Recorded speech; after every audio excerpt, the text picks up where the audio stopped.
Alrighty guys, I'm here at my other, well I guess it's the fourth. This is the other location I work out of, guys. From time to time they give me a call. I'm not gonna even go inside. I'm gonna park right here on the side. Alright, so hey, look at that PT Cruise over there. When did they get that fixed? Last time I was over here, that was in for something. I need to find out what's wrong with that. Guys, so what I'm gonna do, I don't wanna, be recording while I'm in here. That might look a little tacky. And besides, this is a shorts video. Alrighty guys, real quick, here it is right here, guys. It says the Chrysler 200. They called me out here. This is the people that supposedly fired me the first of the year. Yeah, they still call me out here. And to make matters worse, there it starts. I think this is an easy one, guys. Here's the deal. Yep, it's stuck in neutral. Y'all see that? Guys, how much I want to bet this car is bricked? This customer, I'm going to go out on a limb. I haven't checked nothing, but I'm going to go out on a limb and say, the battery cables are loose. All right, how about that? Yeah, this car is bricked. Okay, let me make sure this on because I don't want it to move on me. I'm gonna leave it running. We're going under the hood. I guarantee you, and they don't know how to fix this, or either they scan too, can't fix it. We're gonna talk about it some more on a long video, all right? But right now, I want to see something. Oh, you kidding me? Come on, man. Oh, look at that. A big ass screw in the center of it.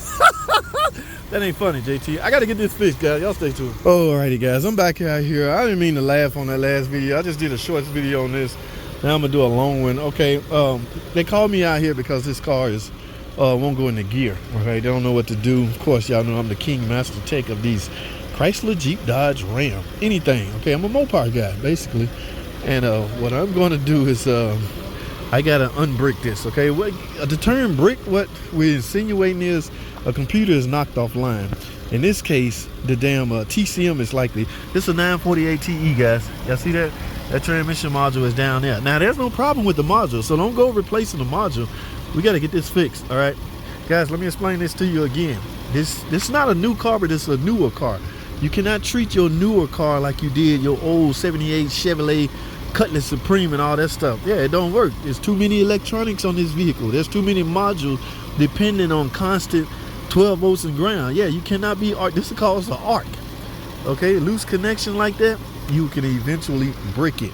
All right, so I have to, what I'm gonna do is unbrick it first because I don't want to. I want to make sure that that's the problem. What I mean by unbrick it is I got to go into the proxy alignment. See, that's the problem right here. Like I showed you on the shorts. Yeah, you can see where they had to do that to get it here. This is the emergency shift override, guys. If you don't know what it's at, if you have a Chrysler 200 and don't know where your emergency shift override at, this it right here. So yeah, they got the cover and stuff right here. It's covered up by stuff like this. So just remove this and there you have it. But I got to go to get my scan tool, my real good scan tool. Now they have a scan tool, but I guess it's not capable.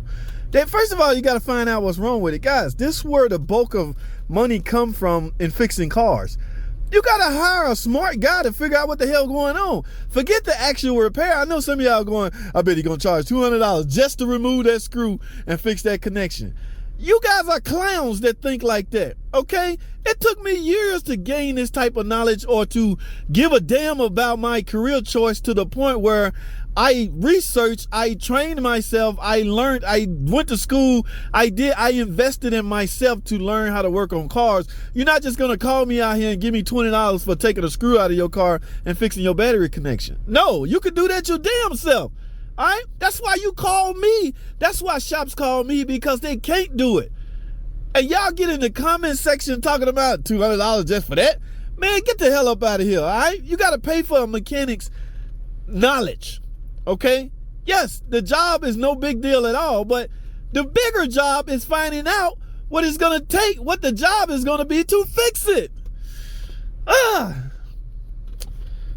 right, not only that, like I say, let me calm down. Like I say, they have a scan tool and they got mechanics in the shop. But you have to find out what the problem is, all right? Do y'all think these guys like calling me? I charge $100 to come out here, right? And I've got to charge some more to figure out and repair the car. Now, I ain't going to tell y'all that because y'all be in the comment section, damn!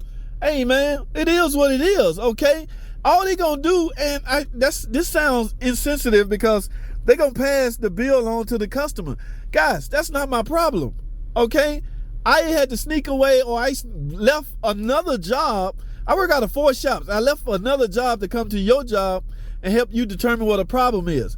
And you know what's crazy? The owner understands. He never bucks when I tell him what I charge to do something. And one time he said, "That's it? That's all you want?" I was like, "Yeah, man, you cool, you good." So yeah, they understand. Because I'm gonna tell you this again. If they could do it, they would. They invested in a scan too. They just don't know how to properly diagnose some of this highly sophisticated stuff. But I do. So what should you do is call somebody that should or know how and just pay them. That's all you gotta do. If you can keep me coming, if you just pay me. Compensate me is the word I'm looking for. Yeah, compensation. Guys, let me get this unbrick and we're gonna go from there, man. Y'all stay tuned. I gotta go to my van and get my freaking scan too, all right? Oh my goodness. Yeah, that damn screw, man. You people, man. All right, hold tight. I'll be right back. Alrighty, guys, I'm back. And as you can see, proxy configuration alignment has been complete. Now, let's see. Can I... All right, guys, I think you may have to do it 3 times. Let's see something. Turn it to run. Turn it off. Press on the brake. It starts. Woo! There we go.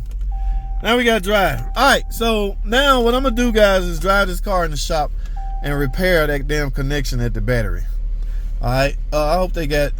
I might do this right here, guys. No, it's hot out here. I'm gonna take it inside. Can I drive now? Well, I'm not stuck in neutral no more. Yay! JT, the freaking car guy. All right, and see, when I get in here, they're gonna be. I knew JT would figure it out. What he do? I'm going to explain it to him again like I've done past 3 but it might be a point where they just can't do it. I don't know, man. I mean, I can't, sometime I would try to coach you over the phone on how to get past this hurdle or any hurdle you're dealing with, because it's not that I don't want to come over. It's just that I'm real busy. So if I can help you over the phone, I would.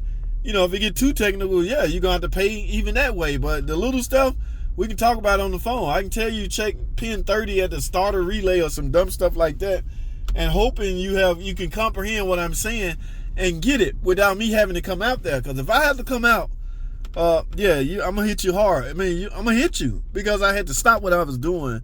I don't mind, but, it is what it is, man. Y'all got to understand that crap. All right, guys, I'm now in the shop. Woo. Yeah, baby. I'm so glad. So glad. No sense in this running. I'll turn it off. Oh, my goodness. Freaking dams. Look at that. All day long. That is nothing but trouble. All right, let me see if anybody got some tools. Well, let me go to my van, get this off. We're going to do, because these terminals look good, they look like they barely on. I got you some light. Yeah, I can go down a little bit more on there. So I'm going to take this off. And you know what's crazy? If the positive was giving you trouble, it's replaceable, right? Okay, now the negative one is not replaceable. You have to get the whole negative terminal. I know some of y'all like to cut this stuff. Yeah, I don't do that crap, man. It's too easy to just replace this cable and you get a better connection. But this one right here is replaceable. So why rig this? If you tighten this all the way down and you still loose, that means this terminal is either wore out or this battery, what do they call this? The battery terminal? And we'll call this the battery terminal is wore out. It's too small of a diameter, or I don't know which one I should call terminal. I'm having a brain freeze, guys. Y'all help me out. You could, in other words, this battery terminal is replaceable.